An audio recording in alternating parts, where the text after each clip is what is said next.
चलिए देखते हैं, ऑप्टिक्स के डाउट लेते हैं, कुछ अच्छे अच्छे क्वेश्चन लेंगे। तो यहाँ पर क्वेश्चन है, क्वेश्चन नंबर 11 एसबीपीडी बुक है। क्वेश्चन नंबर 11 कह रहा है कि यदि विरल माध्यम तथा सघन माध्यम में प्रकाश की चाल V1 और V2 है, V1 और V2 है, विरल माध्यम में प्रकाश की चाल V1 है, ये विरल यानी कि रेयर में है, RARE, और ये डेंस में है। तो कह रहा है कि बताइए कि क्रांतिक कोण और वेग में क्या संबंध है, क्रांतिक कोण और वेग में क्या संबंध। बच्चों हम लोग जानते हैं कि म्यू इज इक्वल टू होता है 1/sin c, बोलिए हाँ है ना।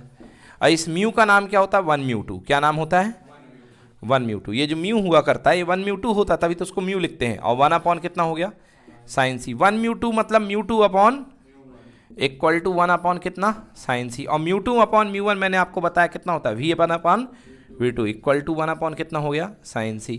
तो रिलेशन क्या बनेगा, रिलेशन बनेगा लो भैया कौशिक की फॉर्म में दे रखा है, उलझा रखा है। तो V1 equal to V2/sin c, यानी V1 is equal to V2, sign ऊपर जाएगा क्या बन जाएगा कोसेक c, ये लीजिए बन गया आंसर आपका, ठीक है जी। और या V2 is equal to V1 sin c या V1 equal to V2 cosec c, note करिए। देखिए अगला सवाल जो इन्होंने पूछा है वो है रिलेटेड, फोकस दूरी निकालनी है और माध्यम का अपवर्तनांक दिया गया है। तो जब भी लेंस की फोकस दूरी निकालनी होती है तो हमारे पास होता है लेंस निर्माता का सूत्र। क्या होता है भैया, लेंस निर्माता का सूत्र ही फोकस दूरी निकालने में मदद करता है। अब देखिए लेंस निर्माता का सूत्र क्या होता है, 1/f इज इक्वल टू μ-1 और 1/r1 माइनस 1/r2। ये तो ठीक है। अच्छा इसी को 1μ-1 को 1μ2 बोलते हैं, ठीक है ना, मतलब μ2/μ1 और अगर अब माध्यम हवा के सापेक्ष में है तो म्यू लिख दो, क्योंकि हवा प्रारंभिक माध्यम बन जाती है। देखो 1μ2 का मतलब होता है μ2/μ1। अगर पहला माध्यम एयर है तो म्यू एयर कितना होता है 1, तो इसलिए सीधे सीधे वो म्यू दिखाई देता है, तो इसलिए उसको ऐसा भी लिख दिया जाता है। अब देखिए इसमें पंच ये है कि आपके पास अगर कोई बाई कॉन्वेक्स लेंस है जिसको द्विउत्तल बोलते हैं, क्या बोलते हैं, ये जो द्विउत्तल है इसमें चिन्ह का बड़ा उपयोग है। देखिए इसमें दो पार्ट बने होते हैं, एक होता है L1 एक होता है L2, ठीक है ना। और जैसे अपने पास है 1/R1, तो L1 का जो त्रिज्या आएगी, इस वाले भाग की जो त्रिज्या आएगी वो R1 इधर होगी कि नहीं होगी, तो वो दाएं तरफ है, तो R1 क्या लेंगे आप पॉजिटिव, क्या लेंगे R1, और R2 क्या लेंगे आप नेगेटिव, R2 क्या लेंगे आप नेगेटिव। तो इसी कंसेप्ट पर बेस है। तो यदि मैं चिन्ह के साथ बात करूं तो 1/f इक्वल टू, देखिए 1μ2 नहीं, जो वक्रता त्रिज्या है उनके लिए नोटेशन यही है 1μ2 यानी कि μ-1 1/r। अब दोनों त्रिज्याएं तो बराबर ही होंगी, तो R1 जो है अपना जो है उस तरफ गया है तो 1/r माइनस 1/-r, तो माइनस से माइनस क्या हो जाएगा प्लस। तो जो कंप्लीट फॉर्मूला बनेगा वो बनेगा μ-1 और कितना भैया r+r, यानी ऊपर हो जाएगा कितना 2/r, 1/f इक्वल टू हो जाएगा 2/r। अब इस सूत्र में आप जो है फॉर्मूला रख सकते हैं, इसमें आप अपना फॉर्मूला रख दीजिए। तो आपने जो क्वेश्चन मुझसे पूछा है मैं उसका आंसर बता रहा हूं। क्वेश्चन आपसे पूछा है एक द्विउत्तल लेंस की दोनों वक्रता त्रिज्याएं r हैं, भाई ठीक अच्छी बात है, हमने तो r कर दी है, तथा लेंस का अपवर्तनांक 1.5 है। लो भैया फोकस दूरी निकालो, तो 1/f फिलहाल क्या निकल रही है पावर, क्या निकल रही है, तो पावर बोल दे तो पावर निकाल देना। अभी फोकस दूरी निकालेंगे अपन μ-1, मैंने 1.5 माइनस 1 और 2 वक्रता त्रिज्या खुद दी है क्या r, मतलब उत्तर r के फॉर्म में आ गया बेटा। ये 0.5 इंटू 2 कितना r, 0.5 को लिख सकता हूं 1/2 इंटू 2 कितना r, बोलो हाँ, 2 से 2 क्या हो गया कैंसिल, यानी 1/f इक्वल टू कितना हो गया 1/r। तो पावर आई है 1/r, मगर फोकस दूरी कितनी आएगी r, मतलब इसका आंसर है जो इसकी फोकस दूरी है वो कितनी है r है आंसर। तो करेक्ट आंसर इसका फोकस दूरी कितनी होगी r होगी। एनी प्रॉब्लम, चलिए नोट कर लीजिए इसको। अगला क्वेश्चन देखिए, क्वेश्चन नंबर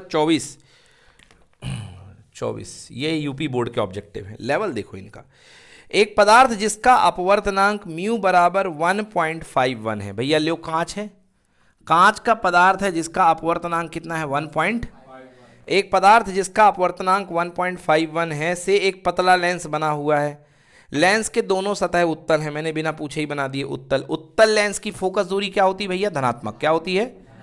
धनात्मक है, अच्छी बात है। अब कह रहा है इसे जन 1.33 में डुबाया जाता है, 1.33 में डुबाया जाता है। तो मैंने आपको एक शॉर्ट ट्रिक बताई थी, इसका ज़्यादा है और इसका क्या है? कम है। इसका ज़्यादा है और इसका कम है, तो परिवर्तन आएगा कि नहीं आएगा? आएगा। चलिए देख लेते हैं आप क्या कह रहे हैं।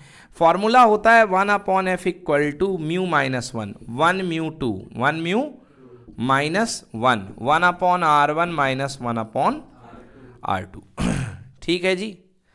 तो 1/2, 1 mu 2 minus 1, 1/r1 minus 1/r2। तो दो केस हैं, पहले हवा से काम चल रहा था, समझ गए ना। अब देखिए ध्यान से, जब इसको आप डुबाएंगे तो यस, अब आप यदि इसको डुबाएंगे तो यहां पर जो रूल लगेगा, यहां पर जो रूल लगेगा सेकंड वाले केस में जो रूल लगेगा, पहले वाले केस में एयर से ग्लास था। बोलो पहले क्या था? एयर से क्या था? ग्लास था। सेकंड तो इसमें फोकस दूरी मान लो कितनी है? F1। कितनी है? F1, हाँ या ना। दूसरे वाले में फोकस दूरी कितनी हो गई? F2। और उसमें कहां से जा रहा है? लिक्विड टू ग्लास, क्योंकि बाहर लिक्विड है ना। बोलो जी यस। हाँ, काहे को ग्लास टू लिक्विड? भाई पहले बाहर क्या है? लिक्विड है, तो किरण लिक्विड से ग्लास में नहीं जाएगी, तो लिक्विड टू ग्लास, तो लिक्विड म्यू ग्लास माइनस कितना? 1, 1/r1 माइनस 1/r2। दोनों को क्या कर दीजिए? पहले हवा था, कुछ नहीं था, तो एयर टू ग्लास था। हाँ, पहले हवा में था ना। पहले जब फोकस दूरी इसकी धनात्मक थी तो किस में थी? हवा में थी। तो मान लो फोकस दूरी कितनी थी? F थी। कितनी थी? F थी। उन्होंने बोला क्या परिवर्तन होगा कि नहीं होगा, ये देखते हैं। डिवाइड कर दिया इससे, ये क्या हो गया? कैंसिल। बोलिए यस और नो। अब ध्यान से देखिए, ए म्यू जी कितना है बेटा? 1.51। ग्लास का कितना दिया था? 1.51। तो यहां पे मैंने कितना रख दिया? 1.51। ये बताइए धनात्मक कि ऋणात्मक? बस यही है मेन चीज।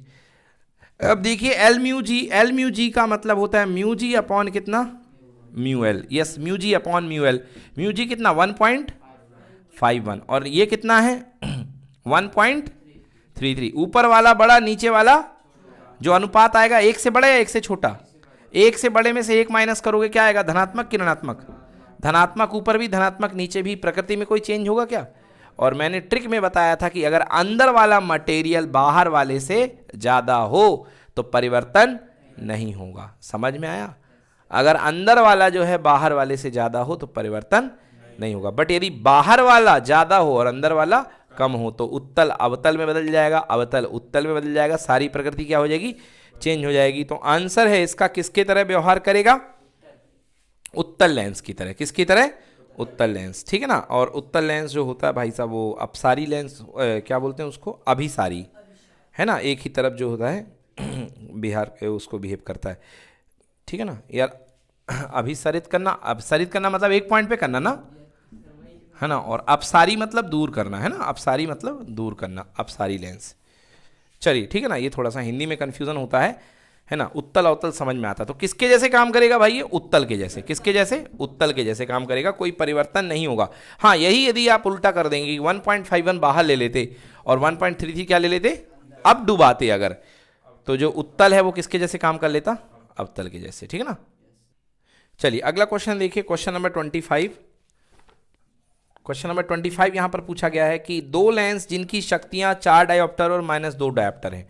तो भैया मैंने पावर आपको पढ़ाया, पावर इज इक्वल टू कितना? P1 plus, simple. तो इसको सॉल्व कर दीजिए। लेंस की पावर होती 1/p equal to P1 plus P2, और फोकल लेंथ यदि देखा जाए तो 1/f equal to 1/f1 plus 1/f2। तो वैसे अपन पावर से निकाल लेते हैं, फोकस लेंथ पे क्यों जाएं। तो पावर भैया देखिए, पहले की दी गई है 4 डायोप्टर, बोलिए हाँ, और दूसरे की दी गई है -2। तो प्लस तो करना था बट क्या हो गया? माइनस, क्योंकि ये वाला होगा उत्तल और ये वाला क्या होगा? तो उत्तल में से अवतल गए, बोलो कितना बच गया? तो मतलब जो रिजल्टिंग पावर है, कुल पावर कितने डायोप्टर है? 2 डायोप्टर। अब निकालते हैं रिजल्टिंग फोकस। तो फोकस लेंथ बराबर 1/, क्या होता है? पावर होता है कि नहीं होता? पावर बराबर 1/, फोकस, तो फोकस लेंथ बराबर 1/, पावर, तो 1/2 डायोप्टर। तो आंसर कितना? 0 पॉइंट। बट सुनो, यहां पर जो डायप्टर है वो फोकस लेंथ मीटर में होती है। किस में होती है?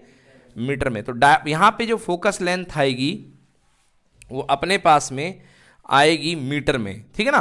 क्लियर हुआ? तो 1/2 मतलब कितना? 0.5 मीटर। 1/2 मतलब 0.5 मीटर, ठीक है ना? अब अपन को इसको बदलना है सेंटीमीटर में। बोलो यस। तो क्योंकि ऑप्शन सारे सेंटीमीटर में है तो 0.5 मीटर, 1 मीटर में 100 सेंटीमीटर, तो आंसर कितना आएगा? 50 सेंटीमीटर। चेक कर लो। 50 सेंटीमीटर। All done.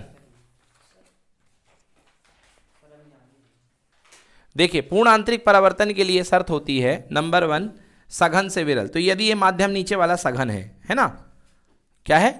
सघन। ऊपर वाला क्या है? विरल है। तो प्रकाश किरण चलेगी तो अभिलंब से दूर हटेगी नहीं हटेगी? बोलो।